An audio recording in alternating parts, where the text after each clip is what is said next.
नमस्कार. कोल्हापुरी खाद्य संस्कृतीमध्ये मी राजश्री तुमचं स्वागत करते.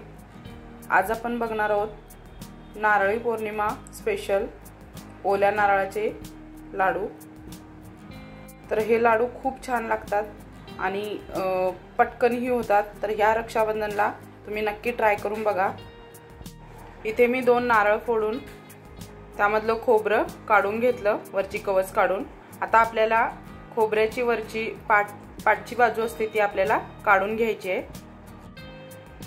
तर इथे तुम्हाला पाठचा भाग काढायचा नसेल तर नाही काढला तरी चालेल. तर या रक्षाबंधनाला ही मिठाई तुम्ही नक्की घरी करून बघा. खूप कमी साहित्यामध्ये होणारी अशी मिठाई आहे. तर इथे मी पूर्ण असा पाठचा भाग काढून घेतला.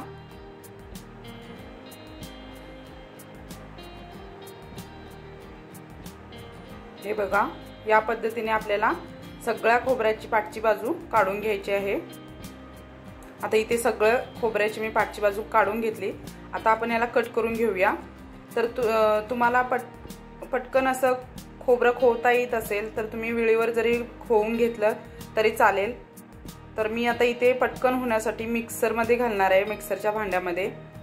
तर मी थोडंसं खोबरं मिक्सरच्या भांड्यात घातलं आणि आता बारीक करून घेतलं. तर आपल्याला बारीक असं वाटून घ्यायचं आहे खोबरं. हे बघा, हे बघा, इथे मी पूर्ण सगळं खोबरं मिक्सरच्या भांड्यात घालून मी पूर्ण वाटून घेतलं. आता या वाटीने आपल्याला मोजून घ्यायचं आहे. वाटीने मोजून घेतल्यामुळे आपल्याला साखर व बाकीचं प्रमाण घेण्यासाठी सोपं जातं. तर इथे मी एका कढईमध्ये तूप गरम करायला ठेवलं. आता मी गॅसची फ्लेम लो ठेवली आहे. लो गॅसवरच आपल्याला हे खोबरं भाजून घ्यायचं आहे. तर चमचाभर याच्यामध्ये तूप घातलं. तूप वितळल्यानंतर खोबरं घातलं. तर 2 वाट्या मी खोबरं इथे घातलेलं आहे याच्यात. आता आपल्याला हे 2 ते 3 मिनिटं चांगलं परतून घ्यायचं आहे. त्याचा कलर वगैरे बदलेपर्यंत आपल्याला जास्त वेळ काही परतायचं नाही. 2-3 मिनिटं फक्त याला परतून घेऊया.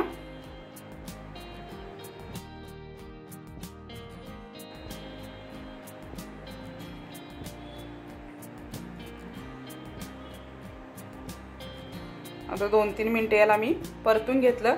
तर ज्या वाटीने मी खोबरं घेतलं होतं त्याच वाटीने मी इथे 1 वाटी दूध घेतलं, म्हणजे खोबऱ्याच्या निम्म दूध घेतलेलं आहे. तर याच्यामध्ये आता दूध मी घातलेलं आहे. तर दूध घातल्यानंतर आपल्याला दुधामध्ये खोबरं चांगलं शिजवून घ्यायचं आहे.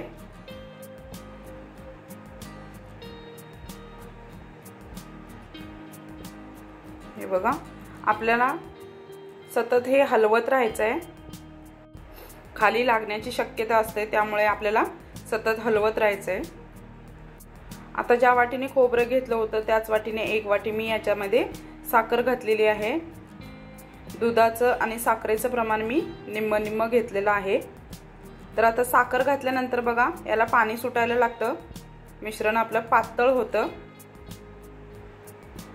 तर आता साखर घातल्यानंतर गॅसची फ्लेम आपल्याला मीडियम ठेवायची आहे, थोडी वाढवायची आहे. आता बघा, इथे साखर वितळायला लागली, मिश्रण पातळ झालं.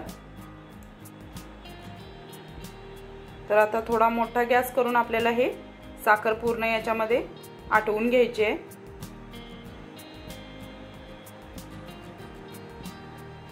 हे बघा, हे जवळजवळ मी 10 मिनिटं असंच परतत होते. तर 10 मिनिटानंतर बघा, चांगलं आता त्याचं पूर्ण इथे मिश्रण तयार झालं. याच्यातलं पूर्ण साखरेचं प्रमाण वितळलेलं आहे. त्याच्यानंतर त्याच्यामध्ये मी पाव चमचा वेलची पावडर घातली. तुम्हाला आवडत असेल तर घाला, नाही घातली तरी चालेल.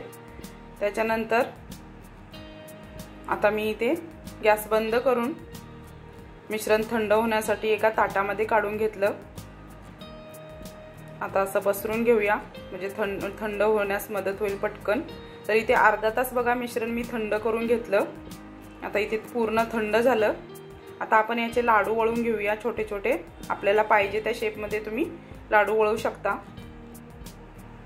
हे बघा, किती पटकन असे लाडू वळले जातात.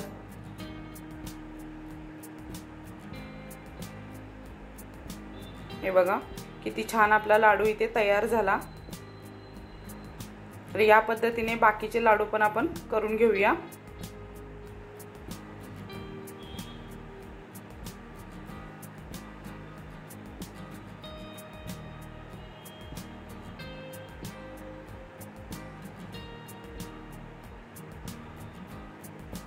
तर इथे लाडू आपले तयार झालेत।